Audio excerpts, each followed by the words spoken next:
Hello my dear students, आज का ये वीडियो प्रीपोजिशन क्लास से रिलेटेड है और इस क्लास में मैं कुछ इमेज की सहायता से आप लोगों को प्रीपोजिशन का यूज समझाने का प्रयास करूँगा। आप लोग देख पा रहे हैं कि मैंने यहाँ पर कुछ पिक्चर्स को बनाए हुए हैं, इमेज को बनाए हुए हैं और इसी से रिलेटेड मैंने यहाँ पर कुछ एग्जाम्पल्स को भी लिखा हुआ है। इसमें इस खाली जगह के स्थान पर कौन सा प्रीपोजिशन सही होगा, क्या इसमें एक ही प्रीपोजिशन सही होगा या एक से ज़्यादा भी प्रीपोजिशन आ सकता है, तो इन्हीं सब बात को आज हम लोग क्लियर करेंगे। ठीक है। एग्जामिनेशन में आप एक बात याद रखेंगे कि एक खाली स्थान के लिए अगर आपको 4 ऑप्शन प्रोवाइड किए जा रहे हैं जैसे कि ABCD, तो इन चारों ऑप्शंस में से एक ही सूटेबल होगा जो कि यहाँ पे फिल किया जाएगा। हो सकता है कि वो ऑप्शन A हो या B हो या C हो या D भी हो। ठीक है, यानी इनमें से एक ऑप्शन होगा जो कि इस जगह पर सूटेबल होगा और बाकी के 3 ऑप्शन के जो प्रीपोजिशन होंगे वे ऐसे होंगे कि जो इस वाक्य के लिए या एग्जामिनेशन में दिए गए वाक्य के लिए सूटेबल नहीं होंगे। ठीक है, तो समझने का प्रयास करते हैं इमेज की सहायता से इस सेंटेंस में क्या क्या फिल किया जा सकता है। देखिए, ये टेबल का पिक्चर है और टेबल से रिलेटेड मैंने यहाँ पर एक सेंटेंस को लिखा, there is a cat blank space the table. बिना ऑप्शन का अगर हम इस ऑप्शन को हटा दें और बिना ऑप्शन का यदि हम लोग इस सेंटेंस में खाली जगह पर प्रीपोजिशन को लाएं तो देखिए क्या क्या ला सकते हैं। इस जगह पर आप ऑन को ला सकते हैं। ठीक है, ऑन के अलावा भी आप ला सकते हैं, अंडर को ला सकते हैं, UNDER, या यदि आप चाहें तो बिसाइड को भी ला सकते हैं। ठीक है, देखिए यहाँ पर मैंने 3 प्रीपोजिशन का यूज आपको बताया कि आप कर सकते हैं क्योंकि इसके लिए ऑप्शन प्रोवाइड नहीं किया गया है। क्वेश्चन समझा जाए, there is a cat on the table, मतलब क्या हुआ कि टेबल के ऊपर यहाँ पर बिल्ली जो है बैठी हुई है। ठीक है, दूसरा जो अंडर का प्रयोग किया गया है, there is a cat under the table, तो इसका मतलब है कि जो बिल्ली है वह कहाँ पर है, तो इस टेबल के नीचे बैठी हुई है। इमेज को ध्यान नहीं देना है। ठीक है, इमेज आप समझ लीजिए, जो हम बोलेंगे उससे रिलेट कर लीजिए कि क्या है।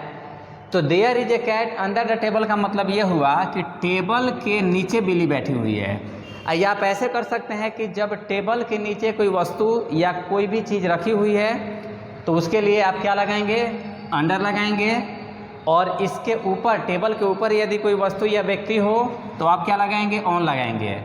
और यदि कोई व्यक्ति या वस्तु इसके बगल में आ जाए, ठीक है, मान लीजिए कि ये कोई व्यक्ति है जो कि इसके बगल में खड़ा है या है, तो देखिए हम यहाँ पर there is a cat beside the table लिख दिए, तो इसका मतलब ये हो गया कि अगर ये बिल्ली है तो बिल्ली कहाँ पर है, टेबल के बगल में है। तो बगल के अर्थ में हम लोग बिसाइड का यूज करते हैं। तो इस सेंटेंस में आप देख रहे हैं कि 3 प्रीपोजिशन फिल करने पर यह सेंटेंस सही हो जा रहा है।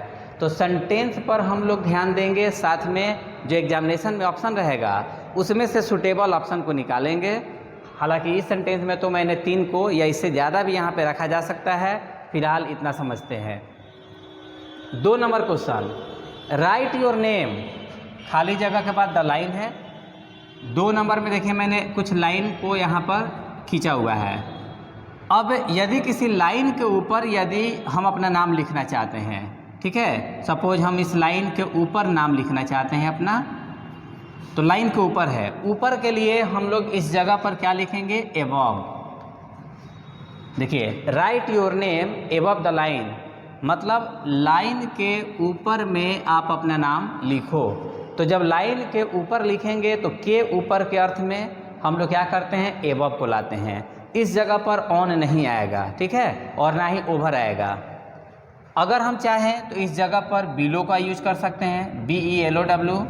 बिलो का मतलब हो जाएगा नीचे, यानी यदि इस लाइन के नीचे मैं अपना नाम को लिखूं तो ये लाइन के निचला हिस्सा हुआ और नीचे के लिए बिलो का इस्तेमाल हम लोग करते हैं। तो देखिए, right your name below the line, मतलब एबव से भी सही, बिलो से भी सही, बस दोनों में फ़र्क क्या आया कि इसका जो मीनिंग है वह चेंज हो गया। ऊपर वाला right your name above the line का मतलब हुआ कि लाइन के ऊपर नाम लिखो, और बिलो लगाने से मतलब हो गया कि लाइन के नीचे अपना नाम लिखो। ठीक है। नेक्स्ट है third number, draw a line blank space the page. Third number में मैंने यहाँ पर एक पेज का इमेज को बनाया हुआ है, और क्वेश्चन के अकॉर्डिंग ड्रा ए लाइन यानी एक लाइन को खींचो।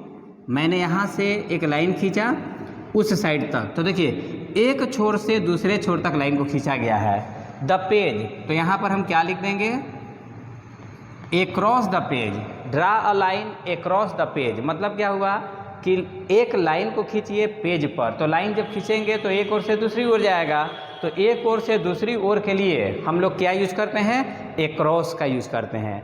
मतलब इस सेंटेंस में इस पिक्चर के अकॉर्डिंग एक्रॉस हुआ, या ऐसे भी आप और क्या डाल सकते हैं, दूसरा प्रीपोजिशन इसमें तो आएगा ही नहीं। अगर draw a line on the page करते हैं तो यह भी सही हो जाएगा, क्योंकि ऑन का मतलब हुआ इस पेज के ऊपर लाइन खींचने की बात हो रही है। ठीक है, तो वह लाइन एक छोर से दूसरी छोर का बोध नहीं कराएगा। हो सकता है कि ऐसे हो, कहीं भी हो सकता है, लेकिन जब एक छोर से दूसरी छोर का मीनिंग देना हो तो हम लोग क्या लगाएंगे, एक्रॉस का यूज करेंगे। ठीक है।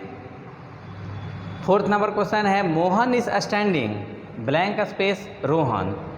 पिक्चर 4 देखिए, एक इमेज मैंने बनाया जो कि मोहन के नाम से है, और दूसरा मैंने बनाया है रोहन के नाम से। इन दोनों पिक्चर में, ये दोनों जो पिक्चर है मोहन और रोहन का, यहाँ पर एरो मार्क मैंने आमने सामने का दिया हुआ है, मतलब ये दोनों आमने सामने हैं। तो इसके लिए आप क्या यहाँ पर फिल कर सकते हैं, देखिए मोहन इज स्टैंडिंग रोहन, मोहन खड़ा है, तो एक तो आप लगा सकते हैं बिफोर। बिफोर का अर्थ के सामने के लिए किया जाता है, के सामने के अर्थ में किया जाता है। Mohan is standing before Rohan मतलब क्या हुआ कि मोहन रोहन के सामने है, या Rohan is standing before Mohan, तो इसका मतलब रोहन मोहन के सामने। तो आमने सामने फेस टू फेस के अर्थ में हम लोग बिफोर का यूज करते हैं, तो एक तो ये सही हो गया। अब दूसरा सेंटेंस इसी से रिलेटेड, इस बार नाम को मैंने चेंज किया, रोहन इज ऑफ मोहन। अगर इसमें देखा जाए रोहन क्या है, ऑफ यहाँ पर लगा हुआ है, तो देखिए इसके अकॉर्डिंग एक और प्रीपोजिशन यहाँ पर हम ला सकते हैं ahead. Rohan is ahead of Mohan मतलब क्या हुआ कि रोहन जो है मोहन के आगे है। देखिए रोहन कहाँ है, मोहन के आगे, तो के आगे के अर्थ में यहाँ पर अहेड का इस्तेमाल किया गया।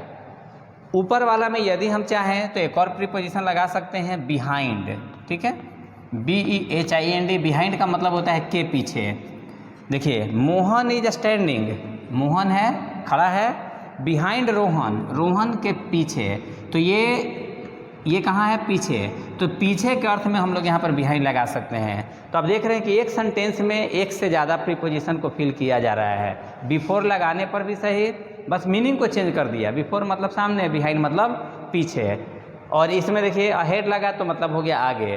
तो इस तरह से एक प्रीपोजिशन का एक यूज नहीं है, कई एक यूज हैं, समझना होगा। हो सकता है कि अगर केवल इस तरह से खाली जगह दे दिया जाए तो उसमें आप एक प्रीपोजिशन लगाते हैं तो दूसरा कोई अदर लगा देगा, लेकिन एग्जामिनेशन में ये दुविधा नहीं होगा, क्योंकि एग्जामिनेशन में क्या होता है, आपको ऑप्शन प्रोवाइड किया जाता है, और 3 ऑप्शन जो होता है वो बिल्कुल इसमें नहीं लगने वाले प्रीपोजिशन को ही दिया जाता है।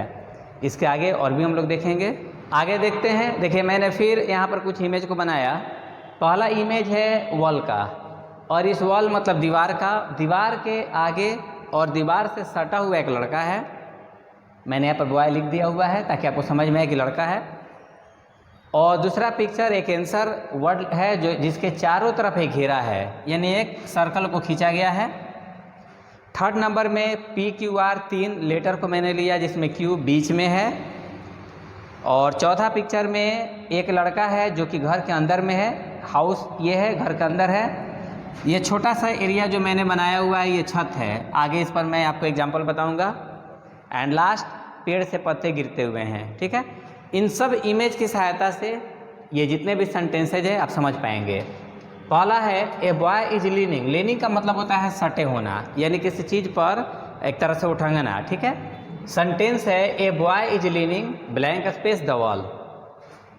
ए बॉय यानी एक लड़का, लीनिंग का मतलब होता है किसी चीज़ के ऊपर उठंगना या खड़ा होना, उससे सटकर। तो एक लड़का खड़ा है सटकर, कहाँ, द वॉल, यानी वॉल से सटकर, जैसा कि इमेज में आप देख रहे हैं। तो जब कोई व्यक्ति या वस्तु किसी दूसरे वस्तु से सटे यानी उसके विरोध में काम करे तो हम लोग लगा देते हैं क्या, अगेंस्ट। अगेंस्ट का मतलब क्या होता है, के विरुद्ध या से सटकर।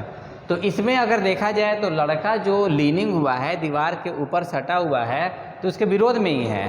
तो सटने के अर्थ में इस एग्जाम्पल में अगेंस्ट का प्रयोग किया गया। ठीक है। अगला है ड्रॉ ए सर्किल, एक लाइन को खींचो। द आंसर, देखिए आंसर एक वर्ड है जिसके चारों ओर एक लाइन खींचा गया, सर्किल खींचा गया है। तो ड्रॉ ए सर्किल। अब इस सर्कल के लिए हम लोग इस जगह पर क्या डालेंगे, अराउंड को डालेंगे।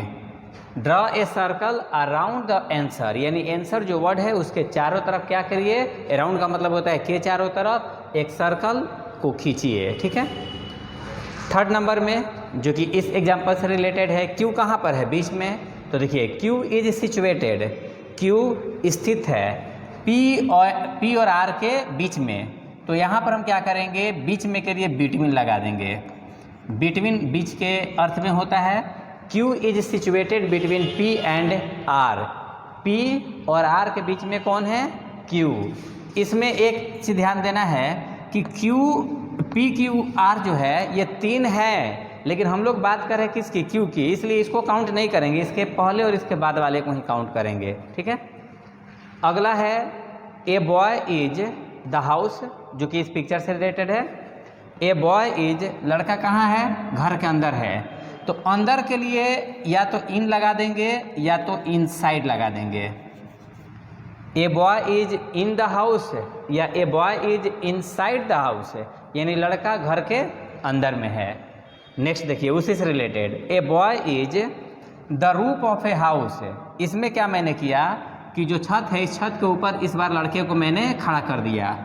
तो देखिए ए बॉय इज, अब हमको बात करना है कि घर के छत के ऊपर एक लड़का है, ऊपर के लिए कुछ चाहिए घर के छत के ऊपर, तो यहाँ पर हम लोग लगा देंगे on. A boy is on the roof of a house, यानी लड़का कहाँ पर है, तो घर के छत के ऊपर है।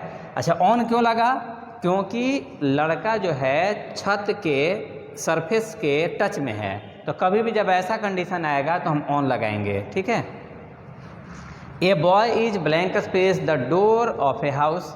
इस बार मैंने ये पिक्चर में किया कि ये जो डोर आपको दिखाई दे रहा है, इस डोर पर लड़का हो, तब आप क्या करेंगे, तो ए boy is at the door of a house, यानी जब फिक्स पोजीशन को दिखाना हो तो हम लोग क्या करते हैं, एट को लगा देते हैं। ठीक है। एंड लास्ट है the leaves are falling blank space the free, यानी इसमें देखिए पेड़ से पत्ते गिर रहे हैं, तो अलग होने के लिए या तो हम लोग ऑफ लगा देते हैं, the leaves are falling off the tree, या तो हम लोग फ्रॉम लगाते हैं। ठीक है। इस वाक्य में ऑफ या फ्रॉम दोनों ही सही होगा। The leaves are falling from the tree या the leaves are falling from the off the tree, दोनों सही है।